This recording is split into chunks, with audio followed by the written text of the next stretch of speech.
We're talking to local playwright Bill Davis, whose play The Feelsafe Cafe won second place in the Live Arts contest recently.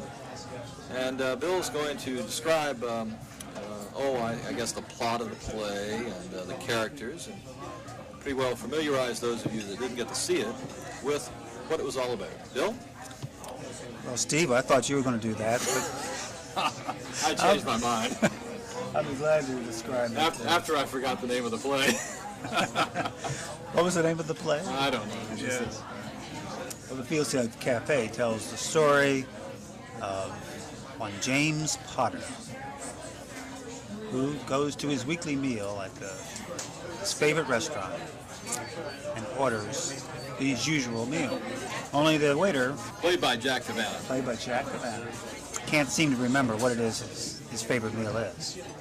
And this exasperates James to no end, because he comes in there every week, and why in the hell can't he seem to remember what it is he likes to eat?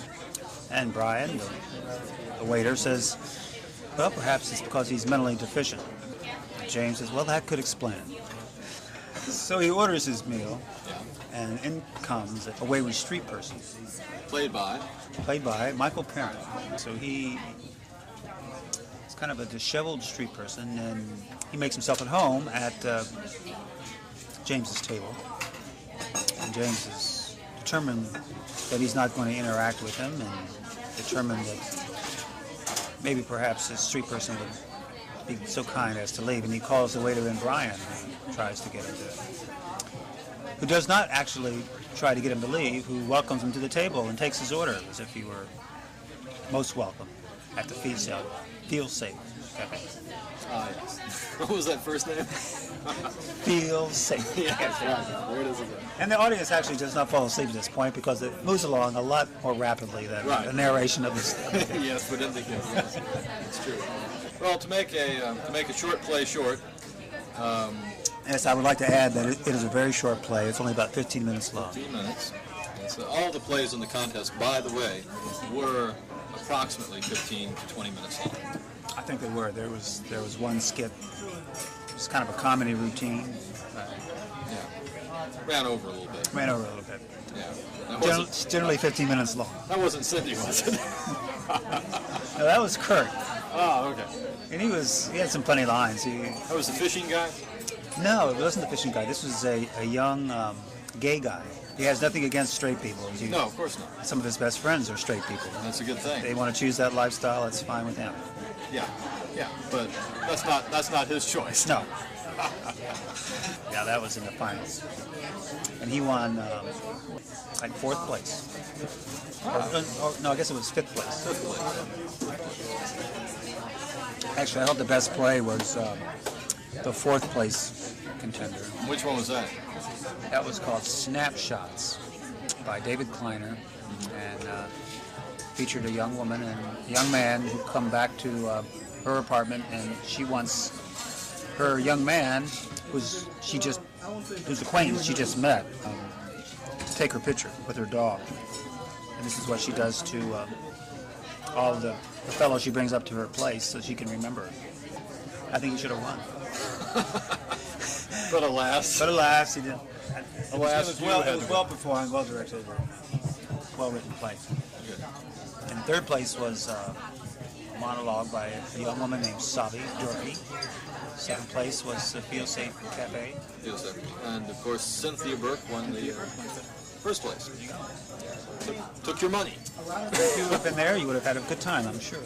Well, I'm sure. Well, we were there the first night of the playoffs, and we thoroughly enjoyed that. And we didn't feel any of the pressure that must have mounted. Oh, pressure.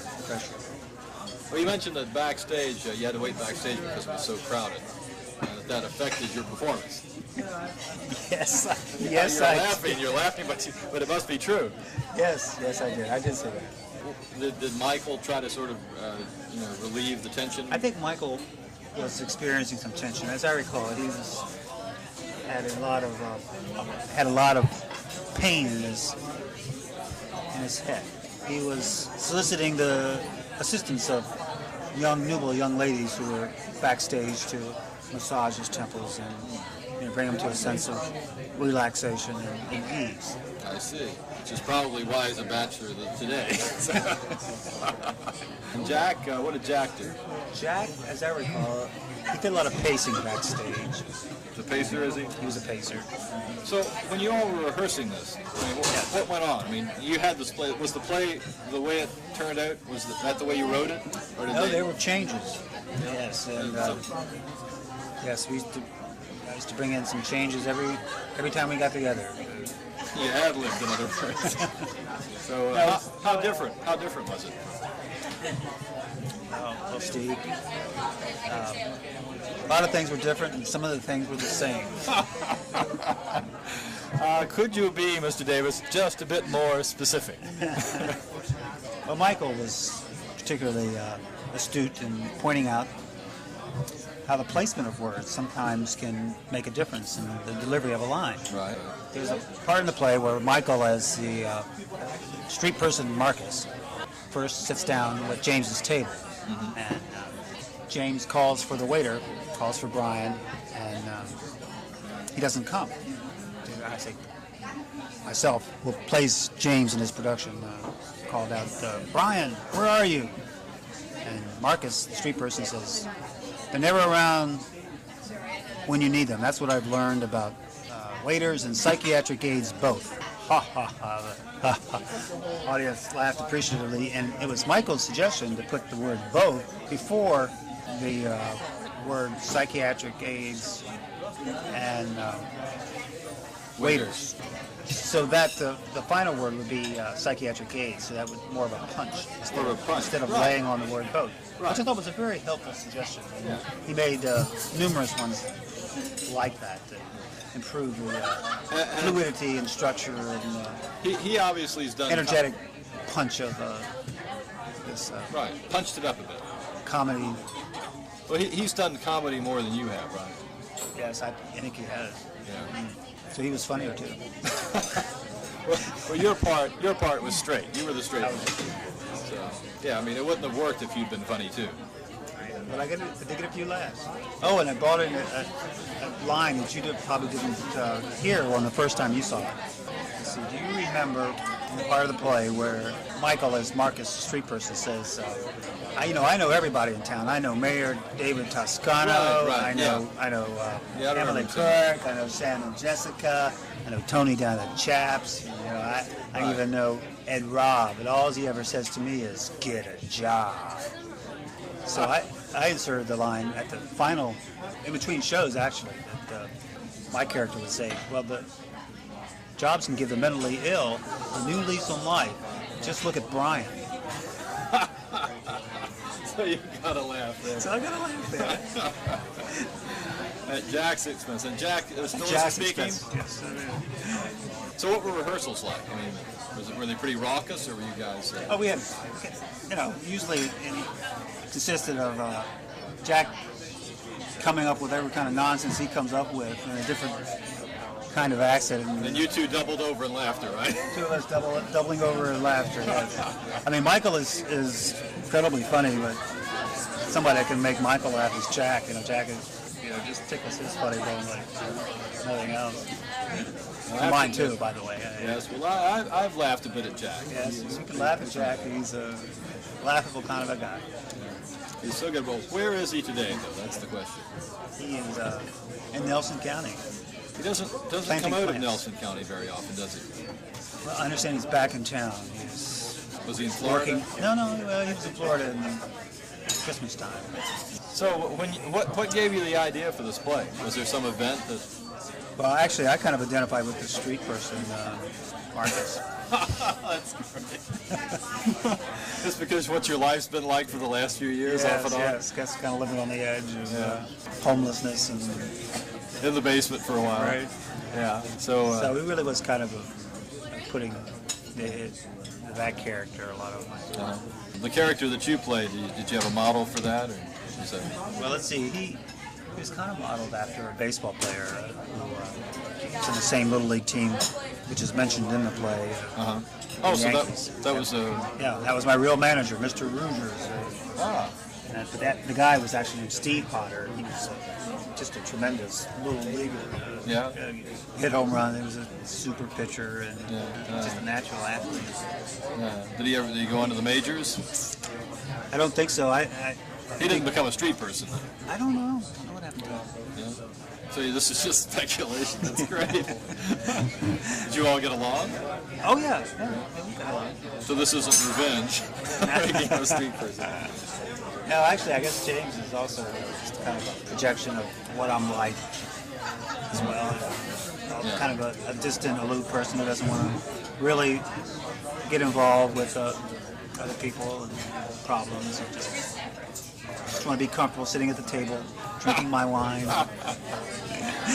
I never thought of you as distant and aloof. Well, he's literally every man. Yes, I see. Every man. Actually, the play itself was written in a different form. Oh, was it a short story? No, it was a play, but the ending was quite different. I see. It turns out that in the original, I didn't quite know how to end it, what was going to happen at the end. And so I decided to give it some kind of a social spin, I guess you'd say. So I had a friend read it, John Rumler, who's he's a writer. He read the play, and he said the ending kind of let him a little cold. A little cold. Yeah. So then you did a rewrite. Did he make a suggestion? So he was right. Or did you just go no, back and think about it? I just thought of something else. Yeah. So what's next? You obviously have something else in the cooker. Yes, indeed. This is motion picture extravaganza. Motion picture extravaganza. So we're talking Hollywood now, are we? Oh well, it could be. Let's see. Just needs to make a few connections to people who. Well, first thing, it needs to write the thing, right? That's the first step is to actually write the screenplay and put it in the hands of people who see the potential. The potential. Yes. So you're going to write a treatment and give it to somebody. No, I'm going to write the play. Just give them the whole script, finished script. Right. So that's the next. That's been the problem that's plagued me throughout my writing career is finishing things. So I don't finish a lot of things I start. Well, the fact that you finished this 15-minute play, now pretty 15 minutes, encouraging. But this movie, which could also be performed as a play, perhaps part of it as a play, involves a kind of recurring theme in a lot of the little snippets of things I've written about community gatherings, and the main character in the story is a bit of a wanderer, and you see him traveling across very isolated waste, of plains, forests, and different landscapes, and he's just by himself, and walking around, and you see him talking to himself. You don't really hear what he's saying, and he's a bit of a loss of which way to go sometimes. If he's alone at night, he's got some covering to keep him warm, but it's just like, where the hell am I going kind of situation. But he sees this light appear in the darkness at night, and so he follows that direction. He follows where he saw the light the previous night, and he doesn't know what it is, has no idea what this light is, but he has no other clue about which direction to go, so he follows it and ends up upon a human civilization. Well, something happens there. He turns out they're offering a bit of a community for him. This lonely person who's been wandering for God knows how long, and they offer him a place to sleep and some food, and he's tired. And they're engaged in this community gathering around a fire, maybe, and he has a chance to tell his story in front of this gathering of people around the campfire. Right. And he doesn't know where he is really, or what these people are like, but he hears some of their stories in the midst of sitting around the fire. But he can't quite bring himself to divulge any of his story. And he's tired, he's just been traveling for a long time, so they let him go back to a place to rest. And you hear kind of his inner dialogue and sort of fear of other people come up, and you see him next scene, he's walking along again, he's abandoned the community. Right at the beginning. But that goes on for a while. And he encounters another community, a different kind, that offers pretty much the same kind of deal, and different social mechanisms can be revealed. Right. But he ends up on a third community gathering. And Is this a turning point here, the third one? yes, I would say that the first two are preliminary sort of to build up to this third community, which really, to all intents and purposes, has its act together. You know, they've managed to live in a simple, harmonious, non-toxic lifestyle. They found ways to interacting with each other that aren't too violent. And they're green and happy. They're green and happy people, but it still freaks this guy out. Who's come from who knows where, and what it's like. And so he participates in their kind of community experience, and at last gets a chance to tell his story. He tells his tale, which is, I think, like the main body of the story, is to sort of tell a story about how this guy, who's a product of our civilization, arrives to this place in the future where communities are not quite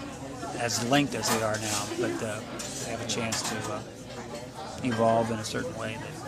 So it's a warning. Yes. Aren't you curious to know? But each time he goes away, he sees this light that kind of leads him to another community, right? So you're curious throughout this motion picture experience, what the hell that little light is. And that's the surprise ending in this one. I think you got it. And we'll have to wait until it's released to find out. At least until it's written. Yeah. And some of these, certainly like in they're creating some kind of a community ritual, where people can, this is my fantasy, that, you create a community ritual where a healing amongst the people in the community can take place. And I guess that happens like at churches and things like that. But this character needs to find a community that he can be healed. It just so happens the final one he goes to, is that kind of a community where he can end his wanderings. Meet his family. Oh, there's that surprise ending, folks. And you heard it here first. That's right. So that's the next thing I'm working on. Yeah. Well, that's great. That sounds like a great project. So. And it could even be radio, I suppose. I guess it could. Have to have a lot of narration. Give those images. What is that? What was that bright light yes. shining in the distance? Yes.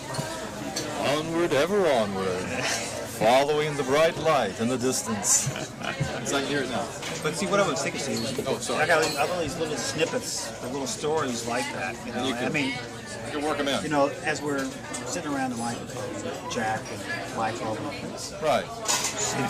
It can become dramatic or funny. It can be dramatic or funny, right.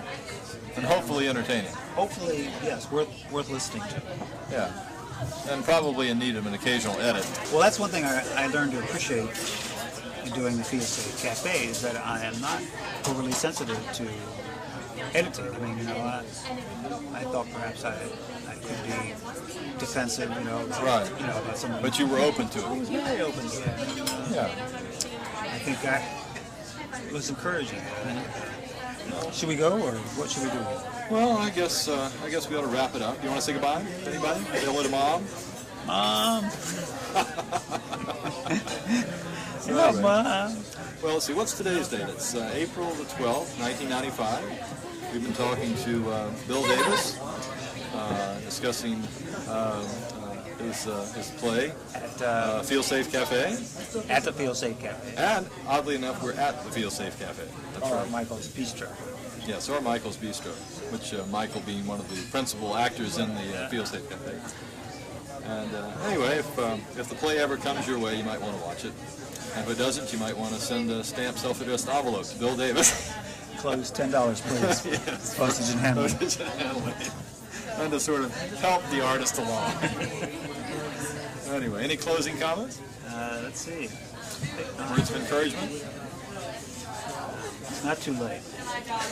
It's never too late. That's right. Bill and I are both in our 40s, and it's not too late.